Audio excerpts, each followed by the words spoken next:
దేవుని ఇల్లు అనే కార్యక్రమానికి ప్రేమతో స్వాగతం. ఈ కార్యక్రమం చాలా మంది చూస్తున్నారు, చాలా మంది కమెంట్స్ రాస్తున్నారు. అది కాకుండా మీ ఆత్మీయ జీవితానికి ప్రయోజనకరంగా ఉందని చెప్తున్నారు. మేము కూడా చాలా ప్రాంతాలకు వెళుతున్నప్పుడు చాలా సంతోషంగా ఉంది. మరో లెవెల్ కి ఇంకొక డైమెన్షన్ లోకి వెళుతున్నామని చెప్తున్నారు. చాలా సంతోషంగా ఉంది. ఈ రోజు దేవుని ఇంటిలో ఒక వ్యత్యాసమైన మార్పు. రండి ఎండి జగన్ కొన్ని ప్రశ్నలు అడుగుదాం. బ్రదర్ జగన్, ప్రోగ్రామ్ కి స్వాగతం. దేవుని యొక్క ఇల్లు, ఒక దేవుని ఇంటిని కట్టాలంటే, ఒక ప్లాన్ చేయాలంటే పలు విషయాలు అవసరం. దేవుని ఇల్లు అని అంటే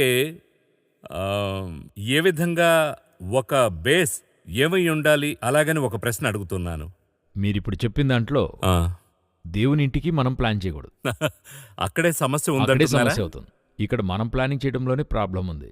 మనం దీని గురించి అనేకం మాట్లాడాం. ఉమ్, అప్పుడు ఒక దేవుని ఇల్లు, దేవుడు ఒక ఇంటిని కట్టి లేపుతున్నాడంటే, ఈరోజు మనం అనుకునే ఒక చాలా ఏం చెప్పేది, ఒక బేసిక్ తప్పు ఒకటి. బేసిక్ తప్పు ఏంటంటే, అనేక చోట్లలో క్రైస్తవ వధువు వరులందరూ ఈక్వల్.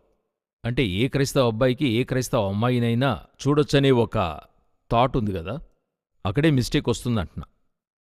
నాకు దేవుడు బైబిల్లో తెలియజేసిన ఒక విధానంలో ఆదము నుండి మొట్టమొదట హవ్వను చేస్తున్నాడు. అలా చేసినప్పుడు చూస్తే అతని ప్రక్కటెముకలలో ఒకదానిని తీసి అని ఉంటుంది. దాని అర్థమేంటంటే, ఆదాముకు అనేక ప్రక్కటెముకలున్నాయి, బట్ అతనికి సాటి అయింది ఒక ఎముకే. ఉమ్, ఆదాము వద్ద ఉన్న మిగతా ఎముకలు కాదు, ఆ ఒక్క ఎముక పర్టికులర్. అప్పుడు దాని అర్థమేంటంటే, దేవుడొచ్చి ఒకరికి మరొకరిని పర్టికులర్గా తయారు చేశాడు. వారి ద్వారే ఆ ఇల్లు కట్టబడుతుంది. ఉమ్.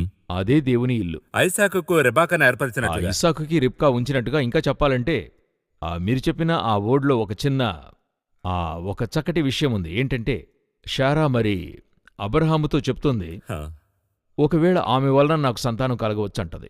ఉమ్, ఆ పర్టికులర్ వర్డ్ చెప్తోంది. అక్కడే మిస్టేక్ అవుతుంది. అంటే ఇల్లు కట్టబడాలి, ఎవరి చేతనైనా అక్కడ కట్టవచ్చనేది కాదు. దేవుడు ఇల్లును కడతాడు. అయితే ఇల్లు కట్టేవాడు ఎలా కడతాడు? అబ్రహాముకి సారాతోనే కడతాడు. ఉమ్, ఇప్పుడు అదే మిస్టేకు రాహేలు చేస్తుంది. ఉమ్. రాహేలు తనకు బిడ్డ కలుగులేదని తన దాసిని బట్టి వారి వల్ల మాకు సంతానము కలుగనిమ్మని వారు చెప్తారు. అంటే ఇద్దరును. ఇద్దరిలో ఓన్ ప్లానింగ్ లో ఎక్కడో బ్యాక్ ఫెయిల్యూర్ అవుతోంది. అవును. అంటే ఇల్లు కట్టబడాలనేదే వీరి యొక్క కాన్సెప్ట్గా ఉంది. దేవునికి వీరి వల్లే కట్టబడాలనే కాన్సెప్ట్ ఉంది. అయితే బుద్ధిగల స్త్రీ ఇంటిని కడుతోందని ఒక స్త్రీ యొక్క ముఖ్యత్వం అక్కడ ఉంది. జ్ఞానవంతురాలు తన ఇల్లును కట్టునంటే వారు దేవుని ఇల్లును ఎలా కడతారనేదే కాన్సెప్ట్. ఇప్పుడు నేను దానికి ముందర స్టేజ్లో ఉన్నా. ఎలా చెప్తున్నానంటే, ఏ స్త్రీ దేవుని ఇల్లు కట్టాలనేది దేవుని దగ్గర ఉంటుంది. ఉన్న స్త్రీలందరితోనూ అందరి ఇండ్లను దేవుని వల్ల కట్టడం అవదు. ఉమ్, అలాగే మీరు కట్టాలని తీర్మానించుకుంటే ఆ డిజైన్లో ప్రాబ్లం వస్తుంది, లేక డిజైన్ లేట్ అవుతుంది. ఉమ్, ఇప్పుడు మీరు చేతకాని మేస్త్రితో ఇల్లు కట్టనారంభిస్తే, ఇప్పుడు మీరు అతనికి చెప్పి కట్టనారంభిస్తే ఎక్స్ట్రా టైం అవుతుంది కదా. ఉమ్. ఆ విధంగానే మీరనుకున్న డిజైన్ రాబెట్టడం చాలా కష్టమవుతుంది. కష్టం. ఆ విధంగానే మీరొక రాంగ్ పర్సన్ని చూస్ చేశారు. బట్ బిలీవరే, క్రిస్టియనే, మరో మాట లేదు, బట్ రాంగ్ పర్సన్ చూస్ చేశారు. వారిని పెట్టుకుని ఇల్లు కట్టాలనుకుంటారు. అది 10-20 సంవత్సరాలు అవుతుంది. మీరు 10 సంవత్సరాల్లో అచీవ్ చేయాల్సింది 20 సంవత్సరాలు పట్టవచ్చు. లేక 10 సంవత్సరాలు అచీవ్ చేసినా గాని దానికి మీరు చేసే స్ట్రెయిన్ తీవ్రంగా ఉంటుంది. ఉమ్, ఈరోజు అనేక మంది కుటుంబాల్లోనే ప్రాబ్లం ఉంటుంది. సో ఆ యొక్క ఇల్లు కట్టబడటంలో ఎవరన్నదే పర్టికులర్గా ఎంతో ప్రాముఖ్యమైన విషయంగా చూడబడుతోంది. ఈరోజు క్రైస్తవుల మధ్యలో చాలామంది క్రిస్టియన్ ఫ్యామిలీస్లో చూస్తే డివోర్స్ అధికమవుతుందని పేపర్లో చూస్తున్నాం. రీజన్ ఏంటి? Both are Christians, both are same church, ఇంకా చెప్పాలంటే సేమ్ డాక్ట్రిన్లోనూ ఉన్నారు. అలాగుంటున్నప్పుడు ఎందుకు ఈ ప్రాబ్లం వస్తుంది అని చెప్పి చూస్తున్నప్పుడు వారి మధ్యలో వీళ్లే వాళ్ళకా అనేటువంటిదైన ఒక కాన్సెప్ట్ ఉంది. ఉమ్, మీరు ప్రాక్టికల్గా లోకానుసారంగా సైకలాజికల్గా ఇవేవైనా చెప్పుకోవచ్చు. ఉమ్. అయితే మీరు బేసిక్గా అడిగిన ప్రశ్న, బేసిక్గా ఏదో ఒక ఇల్లు దేవుని ఇల్లుగా కట్టబడాలంటే వీరికి వీరు ఇదే దేవుడొచ్చి ఆరంభములోనే రాస్తున్నాడు. ఉమ్. ఆ పర్టికులర్ మ్యాచ్ కాకుండా మీరేది మ్యాచ్ చేసినా తప్పు అవుతుంది. అంటే మీరు చెప్పినట్లు ఫౌండేషన్ కరెక్ట్ గా ఉంటేనే ఇల్లు చక్కగా నిర్మించవచ్చు. ఆ తర్వాత మీరు ఈజీగా తేవచ్చు. గాడ్స్ ప్లాన్ లోనికి వచ్చేస్తున్నారు. అప్పుడు గందరగోళం ఎక్కడా రాకూడదని అనుకుంటున్నారంటే, మీరు ఆ మ్యాచ్ చూసినప్పుడే మంచిగా ప్రార్థించి, నాట్ వరల్డ్లీగా కాకుండా హెవెన్లీ దృష్టి కలిగి చూస్తే చాలా సమస్యలు పరిష్కారం అవుతాయని అనుకుంటున్నాను. ఊతినే ఒక ఉదాహరణకు చెప్తాను. ఇప్పుడు మీ అంతటా ఒక అమ్మాయిని చూసి పెళ్లి చేసుకుంటున్నారు. ఒక ప్రాబ్లం వస్తుంది. ఇంట్లో ఉన్నవాళ్ళు ఏం చెప్తారు? ఉమ్, మిమ్మల్ని చూసి ఆ, నువ్వే కదా మీరే వీడి కదా. చూసావు అని చెప్తారు. ఆ, అదే ఫ్యామిలీ వాళ్ళు చూసి చేస్తున్నారనుకోండి, వారొక అమ్మాయితో పెళ్లి చేస్తున్నారు, ప్రాబ్లం వస్తుంది. ఇప్పుడు ఎవరేం చెప్తారు? అబ్బాయి చెప్తాడు, ఉమ్, మీరే కదా చూసి చేశారు, మీరు చూపించిన అమ్మాయి కదా అని అంటాడు. ఇదట్లే దేవుని దగ్గర తీసుకెళ్లొచ్చు. దేవుడే మనకొకటి చూసి ఇచ్చాడు, చూసి చేశామంటే మనం ధైర్యంగా దేవుని దగ్గర నుంచోవచ్చు. మనమిక్కడ మనమే చూస్ చేసుకుంటున్నాం. మనకి కొంత క్రైటీరియా ఉంది, ఫిక్స్ ఫిక్స్ చేసుకున్నాం. ఎంబీఏ చదివిన అబ్బాయికి ఎంబీఏ చదివిన అమ్మాయి ఉండాలి, లేక ఒక మాస్టర్స్ అయి ఉండాలనేది మనం తీసుకొచ్చాం. ఫిక్స్ చేసి ప్రార్థన కూడా బయోడేటా చేస్తాం. ఆ యొక్క సివి అంతటిని తీసుకెళ్లి ఫోటోతోనే ప్రార్థిస్తాం. ఓహో. ఆ తర్వాతే దేవుడు ఓకే చెప్పాడనేది చెప్తాం. అవన్నీ చాలా ఉన్నాయి. ఇప్పుడొచ్చి అబ్బాయిని అమ్మాయిని పేరు డిసైడ్ చేయడం లేదు, చర్చ్ డిసైడ్ చేయడం లేదు, ఆ పేరు వెనుకున్న చదువునే డిసైడ్ చేయడం అవుతుంది. ఉమ్, నా ప్రశ్న, బాగా చదివిన అబ్బాయికి కొంచెం తక్కువ చదివిన అమ్మాయిని పెళ్లి చేయకూడదా? ఇందులో ఏం కాన్సెప్ట్ ఉంది? ఉమ్, అయితే వీళ్ళకి స్పిరిచువాలిటీ ఇంపార్టెంట్గా అనిపించడంలా. వీళ్ళకి ఇంపార్టెంట్ అనేటువంటిది స్టేటస్, అంతస్తు. పత్రికలో వేసినప్పుడు ఆ పేరు వెనుక ఇద్దరికీ ఏముంది అనేటువంటిదే ఇంపార్టెంట్. వరల్డ్లీ పారామీటర్స్ లోనే చూస్తున్నారు. ఆ పారామీటర్లో మీరు రాకూడదు కదా, స్పిరిచువల్ పర్సన్ రాకూడదు కదా. అక్కడే ఫౌండేషన్ స్లిప్ అవుతుంది. అది దెబ్బతింటుంది. ఇప్పుడు ఎందుకు మాక్సిమం డివోర్స్ అంటే, మాక్సిమం వీరు చూసే క్రైటీరియా వేరే దగ్గర ఉంది. ఉమ్, డాక్టర్ అబ్బాయికి డాక్టర్ అమ్మాయినే చూడాలి. అలా ఫిక్స్ అయినప్పుడు సమస్య వస్తుంది. ఉమ్. అందుకని చెప్పి డాక్టర్ని పెళ్లి చేసుకోకూడదని చెప్పడం లేదు. గాడ్స్ విల్ అయితే చేసుకోవచ్చు, అది తప్పే సరే. లేదు. అప్పుడు గాడ్స్ విల్ ఏంటని కనుక్కుంటే సాల్వ్ అవుతుంది. మేజర్ సమస్య సాల్వ్ అవుతుంది. ఉమ్, మీరు బేస్మెంట్ బలంగా వేశారు, పైన ఏ సమస్య అయినా పాల్గొట్టి తిరిగి కట్టుకోవచ్చు, సరి చేసుకోవచ్చు. బేస్ స్ట్రాంగ్ లేదు. బేసే స్ట్రాంగ్గా లేదు. అదే ఈనాటి ప్రాబ్లం. సో ఇల్లు కట్టబడటం అనేది ఆ పర్టికులర్ పర్సన్, ఆ పర్సన్ ఎవరైనా కావచ్చు, అయితే గాడ్ చెప్పే మనిషిగా ఉండాలి. ఏ రోజు మన కార్యక్రమానికి ఒక డిఫరెంట్ అయిన క్యారెక్టర్, ఆ క్యారెక్టర్ గురించి చాలా మందికి తెలుసు. అయితే ఇందులో ఈ క్యారెక్టర్ని బట్టి పలు సీరియల్స్, పలు విధాలైన విషయాలు, సినిమాలు కూడా వచ్చాయి. ఎందుకంటే ఈ బేస్ ఎలా ట్విస్ట్ అయిందో నేను చెప్తున్నాను. అత్త కోడలు, ఇదేనండి కాన్సెప్ట్. ఒక కోడలికి ఒక అత్త అయితే దీనిపై ఎలాంటి ప్యాకేజ్ వచ్చిందో గమనించండి. మైండ్ సెట్లో ఒక కోడలికి ఒక విలన్ లేదా ఒక విల్లి, అంటే అత్తే కారణం అనే వరకు ప్యాకేజ్ వచ్చింది. బైబిల్లో మనకి ఈ అత్త కోడల కాన్సెప్ట్ రూతులో చాలా వ్యత్యాసమైన ఒక స్క్రిప్ట్, ఒక స్క్రీన్ ప్లే, అది కాకుండా ఒక లోతైన సత్యం, అది కాకుండా ఈ క్యారెక్టర్, ఈ అత్త కోడల నుండి ఓ గొప్ప క్యారెక్టర్ ఒకటి బైబిల్లోనే మీరు గమనించారంటే బేస్ నుండి వచ్చినట్లు ఒక ప్రాఫిటిక్ గా ఉంది. అదే రూత్ అనే పుస్తకం. ఆ వర్డ్ అనేది ఎంతో పర్టికులర్ వర్డ్, ప్రాఫిటిక్. ఎందుకంటే ఈ బుక్ ఏర్పడ్డ స్థలము నుండి నేను ఆరంభిస్తాను. ఈ బుక్ రూత్ బుక్ ఉంది కదండి బైబిల్లో, అదెందుకు అక్కడ ప్లేస్ చేయబడింది అనేటువంటిదే ఎంతో ఇంపార్టెంట్. ఎందుకంటే న్యాయాధిపతులకు సమూయేలుకు మధ్యలో ఉంటుంది, కరెక్ట్గా మిడిల్లో ఉంటుంది. ఇప్పుడు చూస్తే అట్లే వస్తూ ఉంటుంది లైన్గా. అవును, ఆ వస్తుంది. జెనసిస్ నుండి అవును. ఇశ్రాయేలుకి సంబంధించిన విషయాలు వస్తూ ఉంటాయి, కరెక్ట్. తిరిగి సమూయేలు నుండి ఇశ్రాయేల్ సంబంధించిన విషయాలు వస్తుంటాయి. మధ్యలో సంబంధమే లేనటువంటి ఒక జెంటైల్ లేక రూతు యొక్క బుక్కు లోపలికి వచ్చింది. ఈమె పేరు లోనికొస్తుంది. రూతు చరిత్ర అనేది లోనికి వచ్చి ఆ తర్వాత తిరిగి ఇశ్రాయేల్ లోనికి వెళ్ళిపోతుంది.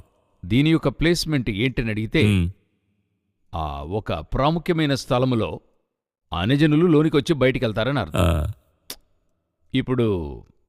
ఇప్పుడు మీరు ఈ బుక్ న్యాయాధిపతులు పుస్తకంలో చూసినట్లయితే ఒక నిబంధనలో ఉంటుంది. అవును. న్యాయాధిపతుల యొక్క కంట్రోల్, జడ్జెస్ కంట్రోల్లో ఉంటుంది. జడ్జెస్ తర్వాత కింగ్స్ వస్తున్నారు. జడ్జెస్కి కింగ్స్కి మధ్యలో చూసినట్లయితే పర్టికులర్గా రూతులోనికి వస్తుంది. ముఖ్యమైన ఒక టర్నింగ్ పాయింట్. ఈ టర్నింగ్ పాయింట్ తోనే న్యూ టెస్టిమెంట్ ఉందని నేను ఫీల్ అవుతున్నాను. అది ఇప్పుడు ఏంటని అడిగితే, క్రైస్ట్ వచ్చి ఆ ఓల్డ్ టెస్టిమెంట్ యొక్క ధర్మశాస్త్రం ముగింపు, న్యూ టెస్టిమెంట్ యొక్క కార్యంలోనూ వస్తాడు. ఈ రెండిటికి మధ్యలో అన్యజనుల సంఘం వచ్చి వెళ్తుంది. అది ప్రతిస్పందించేది రూతు పుస్తకం. సో దీన్ని సులువుగా ఒక పుస్తకంగా చూడకూడదు. లేదు, ఇదొక గొప్ప ప్రాఫెసీ. అవును, ప్రాఫిటికల్ గా అది ఏర్పరచబడిన ఒక పుస్తకం. దానితో పాటు 4 అధ్యాయాలే ఉంటుంది, షార్ట్ గా ఉంటుంది. అవును, 4 అధ్యాయాల లోపల ఒక గొప్ప దేవుని యొక్క ప్లాన్ వచ్చి అట్లే టోటల్ గా చేంజ్ అవుతుంది. దేవుడు చేంజ్ చేస్తాడు, చక్కగా మార్చి వెళ్ళిపోతాడు. మరి ఈ స్క్రిప్ట్ లో, ఈ ప్రాఫిటిక్ బుక్ లో ఒక చిన్న క్రాస్ చేస్తూ పొందుపరుస్తున్నాను, మీ వద్ద అడగాలనుకుంటున్నాను. ఈ అత్త కోడళ్ళను గురించి ఎంతో మంది మాట్లాడుతున్నారు కదా, ఎన్నో వచ్చాయి. ఈ ట్విస్ట్ మాత్రం గాడ్స్ ప్లాన్లో లేకపోతే ఇక మనకి బైబిలే ఎలా ఉంటుందో అనే ప్రశ్న ఒకటి వస్తోంది. ఇప్పుడు నేను సాధారణంగా అడుగుతున్నాను. అయితే దీని వెనుక ఒక చరిత్ర ఉంది. లేదు, కొంతమంది అత్త మరియు కోడళ్ళు బైబిల్లో వాళ్ళు కరెక్ట్గా ఉండడాన్ని బట్టియే మ్మ్. ఈ యొక్క గాడ్స్ ప్లాన్ ఇంత పర్ఫెక్ట్గా జరిగి ఉండదు. మ్మ్. ఇప్పుడు ఒక ఉదాహరణకు చెప్తున్నా, నోవహు యొక్క వైఫ్ ఆమె కోడళ్ళును ఒకటిగా ఉండకపోయింటే ఓడ ఉండేది కాదు. కరెక్ట్, గొడవలే వస్తాయి. షారా యొక్క గుడారములోనికి రెబ్కా వెళ్ళకపోయుంటే యాకోబు యెషావు ఉండేవాళ్లు కాదు. ఆ షారాకును రిబ్కాకి ఉండేటువంటి బాండింగ్, మ్మ్. ఈ చోట రూత్కి నయోమికి ఉన్న బాండింగ్. ఇందులో ఏంటి ట్విస్ట్ అని అడిగితే, షారా యొక్క టెంట్లోకి రిబ్కా వెళుతోంది. ఇక్కడ ఏం విషయమని అడిగితే, రూతు మరి విడిపించబడాలని నయోమి దారితీస్తుంది. ఒక డిఫరెంట్ అయిన ప్యాటర్న్. ఆపోజిట్గా ఉంటుంది. అట్లే అక్కడ అత్త కొరకు కోడలు వెళుతుంది, ఇక్కడ కోడలి విడుదలకే అత్తలోనికి వస్తోంది. ఇంకా చెప్పాలంటే రూత్కి కౌంటర్ పార్ట్ మరొకరున్నారు. ఆమె ఒక దగ్గరకొచ్చి విడిపోతుంది. ఇది బ్యూటిఫుల్ గా ఉంది. ఆమె సపోజ్ వీరితో ఉన్నను కొంచెం స్టోరీ వేరేలా దారి తప్పిపోయి ఉంటుంది అనుకుంటున్నాను. అక్కడ ఆ స్థలంలో టెస్ట్ ఏం టెస్ట్ అని అడిగినట్లయితే, ఇప్పుడు ఇందులో చాలా స్పిరిచువల్ థాట్ ఉంది. మనం చూడాలంటే ఉదాహరణకు చెప్తాను. ఎందుకు రూతు లోనికి వచ్చేప్పుడు ఆ నయోమి ఒక మాట చెప్తోంది, నీవు కావాలంటే మీ ఇంటికి వెళ్ళిపో. అవును, స్పష్టంగా చెప్పారు. స్పష్టంగా చెప్తుంది, నీ ఇష్టప్రకారంగా చెయ్యి, నీ కంటికి ముందు అన్నీ ఉన్నాయంటది. ఈ రూతు ఎవరని అడిగితే మ్మ్. లోతు యొక్క వంశము నుండి ఆ వచ్చిన వరుసలో వస్తున్నారు. లోతుకి 2 కుమార్తెలు ఉండారు కదా.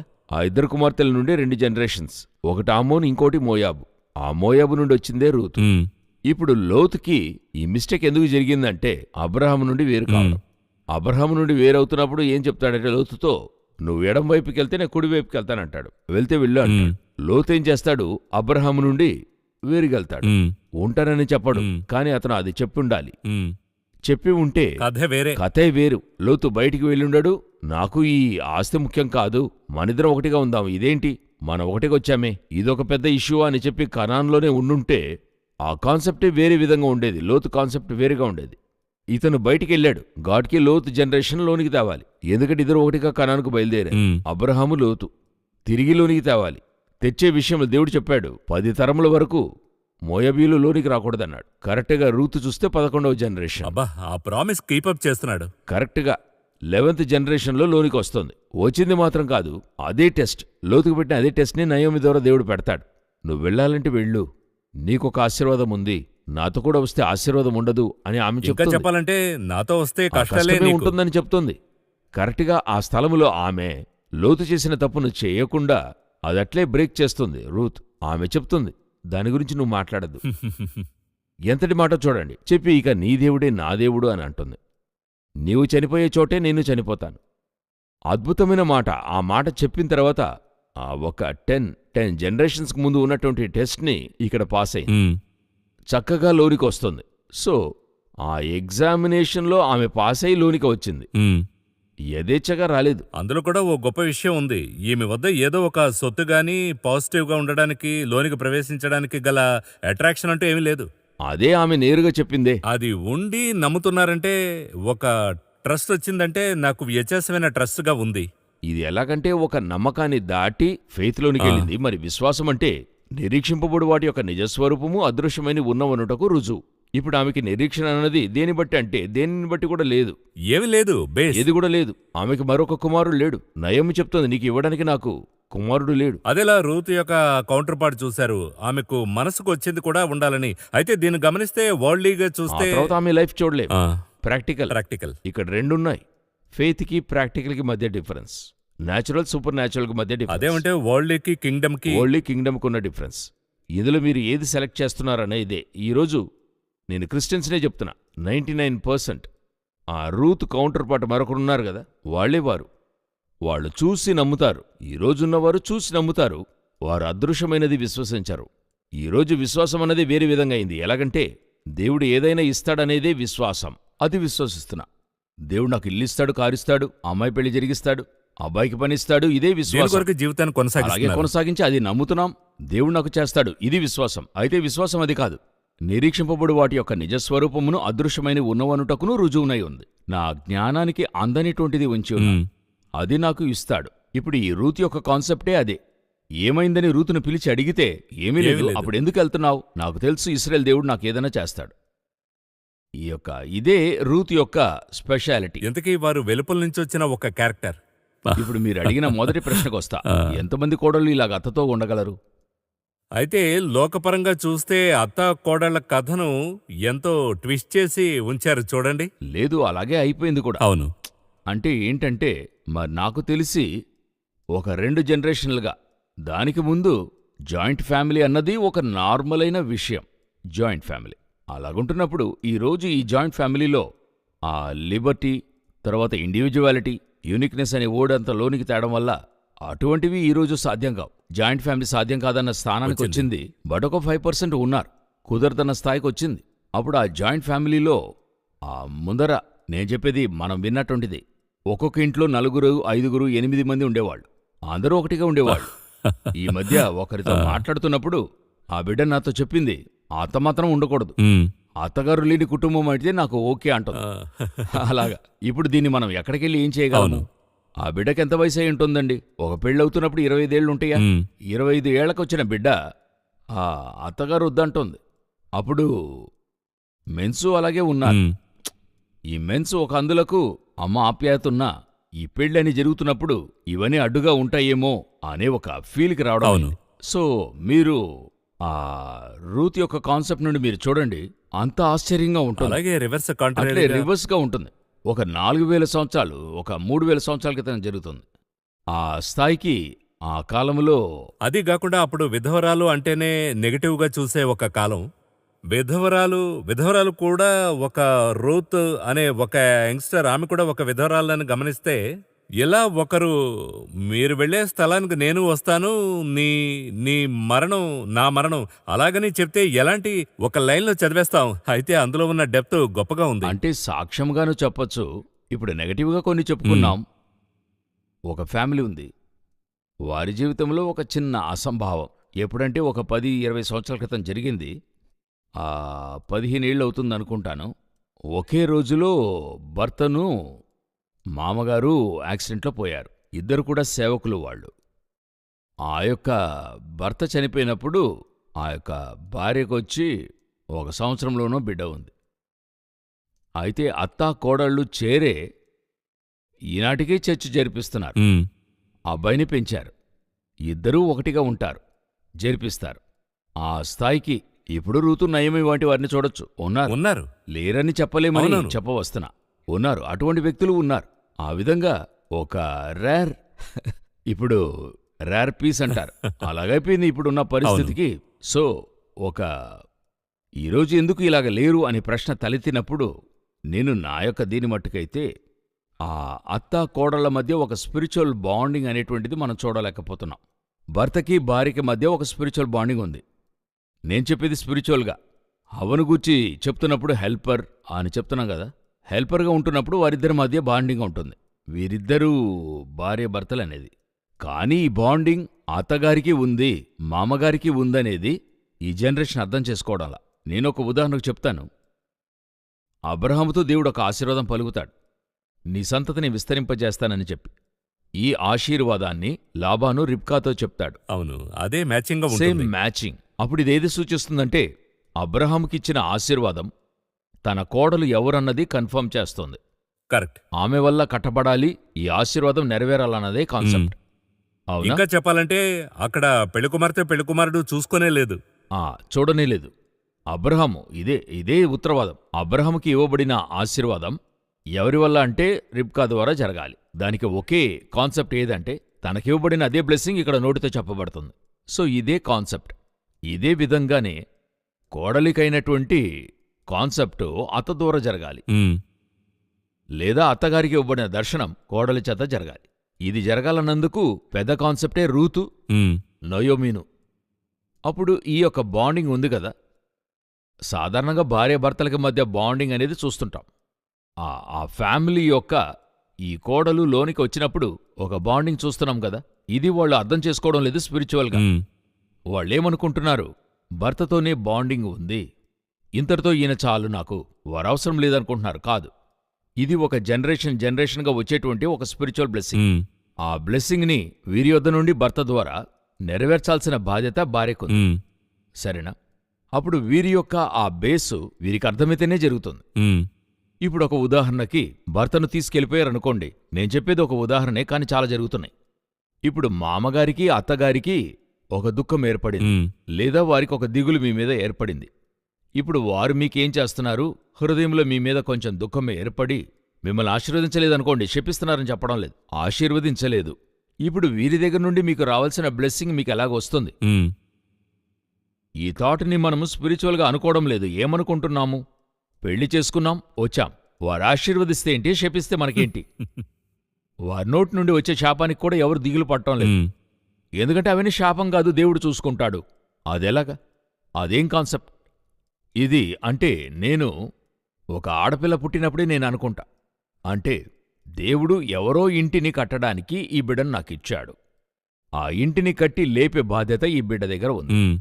అప్పుడు నా బాధ్యత ఏంటంటే ఆ ఇంటిని కట్టి లేపడానికి ఏం చేయాలో ఆ బిడ్డను అలా పెంచాలి. ఇంతే కాన్సెప్ట్. అదేవిధంగా నాకొక అబ్బాయి ఉన్నాడంటే ఒకింట్లో ఆ అమ్మాయి ఉంటుంది, ఆ బిడ్డను వాళ్ళు ఈ ఇంటిని కట్టి లేపడానికి పెంచాలి. ఈ యొక్క మిక్సింగ్లోనే ఓల్డ్ ఇంతవరకు జరిగింది స్పిరిచువల్గా. ఈ ఫీల్కే రారు, ఇటువంటి థాటే రాదు వాళ్ళకి. మరి ఇప్పుడు ఏం థాట్ ఉందంటే ఒక అమ్మాయి అబ్బాయిని చేసుకుని ఆ తర్వాత వారిద్దరు కలిసి ఒక ఫ్యామిలీ ఆరంభించాలి, వారు చూసుకొని వారు బాగుండని ఉండని నేను కాదని చెప్పలా. కానీ వారికి ఉండాల్సిన మైండ్ ఏంటంటే వాళ్ళకుండాల్సింది నలుగురికిని, అత్తగారు అల్లుడు, ఇటువైపు అత్తగారు మామగారు, ఇటువైపు భార్యాభర్తలు. వీళ్ళకుండాల్సిన థాట్ ఏంటి? భార్యాభర్తలు అనుకోవాలి, దేవుడు నాతో ఒక ప్లాన్ ఈ భూమిలో చేయడానికి మమ్మల్ని కలిపాడు. ఇందులో వీళ్ళిద్దరూ తెలుసుకోవాల్సింది ఏంటంటే ఈ ప్లాన్ నెరవేర్చడానికి ఎవరిదని అడిగితే వీళ్ల తల్లిదండ్రులది. ఇది నెరవేర్చవలసిన మరొక భాగంలో నేనున్నానని వీళ్ళు తెలుసుకోవాలి. అదే సమయంలో ఈ అత్తగారు మామగారు అమ్మాయిని పెంచిన వాళ్ళు ఏమనుకోవాలి, ఈ బిడ్డను దేవుడు నా చేతికి ఎందుకు ఇచ్చాడంటే ఆయన యొక్క ప్లాను ఎవరి ఇంటిలోనో కట్టి లేపాలి. రిబ్కా పుట్టినప్పుడు లాబానింటిలో కింగ్డమ్ ప్లాన్ రిబ్కా పుట్టినప్పుడే తెలియాలి, ఇస్సాకు ద్వారా యేసుక్రీస్తు రావాలి, అందుకు రిబ్కా లాబానింట్లో పుట్టాలి. ఇది అర్థం కాకుండా నా కుటుంబం బాగలా, నా పిల్లలు బాగోలేదంటే ఆ బాగోదు, నాకేం చేశారు ఇటువంటి బేస్లోనే ఫ్యామిలీలు వెళ్ళాలి. మీలో మరెంకెన్నో సమస్యలు ఉంటాయి. నేను నా పర్సనల్ ఇష్యూ చెప్తున్నా, నా పర్సనల్ ఇష్యూ టీవీలో చెప్పినా గానీ ఒక పర్సనల్ ఇష్యూగానే చెప్తున్నా.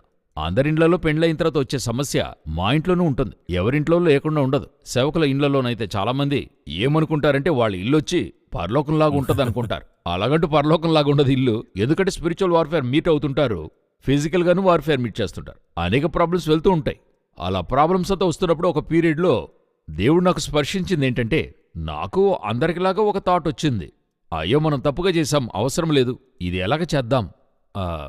మనకు ఆ సమయంలో నెగటివ్ థాట్స్ చాలా వస్తుంటాయి. అలాగొచ్చినప్పుడు దేవుడు చెప్పాడు, ఇప్పుడు నువ్వొచ్చి నీకు తగిన అమ్మాయిని నీ వ్యూలో చూస్తున్నావు, బట్ వీరిని నీకిచ్చింది నిన్ను ఫిజికల్గా లేక నా స్పిరిచువల్ ప్లాన్ నెరవేర్చడానికి. ఆ ప్లాన్ నెరవేర్చడం మాత్రం చూడమని చెప్పాడు. ఆ తర్వాతే ఈ ప్రాబ్లమ్స్ అని లేవని చెప్పను, ఈ ప్రాబ్లమ్స్ నాకు పెద్దగా తెలియదు, నా మైండ్ సెట్ కింగ్డమ్ మైండ్ సెట్కి వచ్చింది. దీనికే దేవుడు ఇచ్చాడు, వీరి ద్వారా ఒక ఇస్సాకు రావాలి, వీరి ద్వారా ఒక ఏలియా రావాలి, లేక ఒక ఎలీషా రావాలి. సో ఇది నెరవేర్చడానికే ఇచ్చాడు. అది చూసి అలాగ పరిగెత్తాలి. అలా పరిగెత్తితేనే ఇది పెద్దగా తెలియదు. దీని వెనుక వెళుతూ ఉంటే కింగ్డమ్ ప్లాన్ తెలియదు చివరి వరకు. ఓల్డ్గానే చూస్తూ ఓల్డ్గానే క్లోజ్ చేస్తాడు సాతాను. అందువల్లే కేర్ఫుల్గా ఉండాలి, చాలా కేర్ఫుల్గా. అవును, ఓపెన్ చేస్తున్నప్పుడే మొదట్లోనే నేనైతే లేటుగానే నేర్చుకున్నా, అయితే ప్రోగ్రాం ద్వారా చెప్తున్నా, మీరు ఆరంభించినప్పుడే నేర్చుకోండి. ఈ యొక్క మ్యారేజ్ ఎందుకు జరుగుతుంది, దేవుడు నన్నెందుకు కలుపుతున్నాడు, భార్య అనుకోవాలి నన్నెందుకు దేవుడు ఇక్కడ తీసుకొచ్చాడు, ఈ ఇంటికి నన్ను తీసుకొచ్చింది నాకు వయసు అయింది, నన్ను పెళ్లికిచ్చి నేనొక ఫ్యామిలీ అయి నేనొక బిడ్డను కని అందుకు కాదు, ఏదో ఒక కింగ్డమ్ ప్లాన్లో నేను ఈ ఇంటికి వచ్చాను. అది అర్థమై ఇద్దరు జరపన ఆరంభించాలి. చుట్టూ ఉన్న అత్త మామలు ఇదే అర్థం చేసుకోవాలి, ఈ కింగ్డమ్ ప్లాన్లో ఉండాలి. అప్పుడే రూతులోనికొచ్చి ఎలాగనేది మీకు అర్థమవుతుంది. లేకపోతే ఆమె మోయాబు స్త్రీ, అన్యజనురాలు, ఆమెకి మనకి అలవాట్లు పొంతు రావడం లేదు, ఆమె మోయాబులు తింటున్నట్టుగా ఇక్కడ తింటూ ఉంది, ఆమె దేవుణ్ణి పూజించినట్టు ఇక్కడ పూజించి ఈ కొరతని చూస్తూ ఉంటాం. ఈ కొరతలతో చాలా చాప్టర్స్ రాశాం. అవును, అదే రూతుని గూర్చిన వర్తమానములని చెప్పి అదొకటి వెళుతూ ఉంటుంది, కథే మారుతుంది. సో ఇక్కడ చూడండి, రూతు వచ్చినందుకు మెయిన్ థింగ్ ఏదై ఉంటుందో అదే ఇక్కడ ఉంటుంది. అదే మనము చూడాలి. చూస్తే ఈజీగా ఉంటుంది. ఇప్పుడే మనం కార్యక్రమం ప్రారంభించాం. కార్యక్రమం ముగియబోతోంది.